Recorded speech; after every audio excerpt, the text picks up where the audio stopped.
बघा एक गोष्ट, आपण इंग्रजीमध्ये सर्वनाम आहे. इंग्रजीमध्ये सर्वनाम कोणते येतं? I, he, she, it, he, you, they. हे कोणते सर्वनाम आहेत? व्यक्तिवाचक है ना. त्याला आपण काय म्हणूया? पर्सनल प्रोनाउन्स है ना.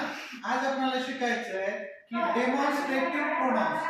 डेमॉन्स्ट्रेटिव्ह प्रोनाउन्स म्हणजे काय? तर दर्शक सर्वनाम. आता दर्शक सर्वनाम कशाला म्हणायचं? दर्शक सर्वनाम म्हणजे जर समजा आपणाला आपल्या बोटानं एखादी व्यक्ती दाखवायची किंवा एखादी वस्तू दाखवायची. आता मला म्हणायचे की ही मुलगी आहे है ना, किंवा आपण म्हणू शकतो की हा दरवाजा आहे. म्हणजे आपल्या सोबत त्या ठिकाणी एखादी व्यक्ती किंवा एखादी वस्तू किंवा प्राणी जे काही आपल्या जवळ आहे त्याच्यासाठी आपण काय करतो? दिस हे सर्वनाम वापरतो. दुसऱ्या समजा की आपल्यापासून दूर अंतरावर एखादी वस्तू आहे आणि त्या दूर अंतरावर एखादी वस्तू तुम्हाला डोळ्याला दिसत आहे. आता आपण पाहायची एखादी गाडी उभा आहे तिथं. आपल्याला ही गाडी म्हणत नाही, आपण ती गाडी म्हणतो. समजा एखादा मुलगा बाहेर उभा राहिलेला आहे तर मुलाला आपण असं म्हणत नाही, हा मुलगा म्हणत नाही, आपण त्यावेळेस काय म्हणतो? तो मुलगा आहे. म्हणजे आपल्याला इंग्रजीमध्ये जे काही दर्शक सर्वनाम आहेत ते आहेत किती? 4.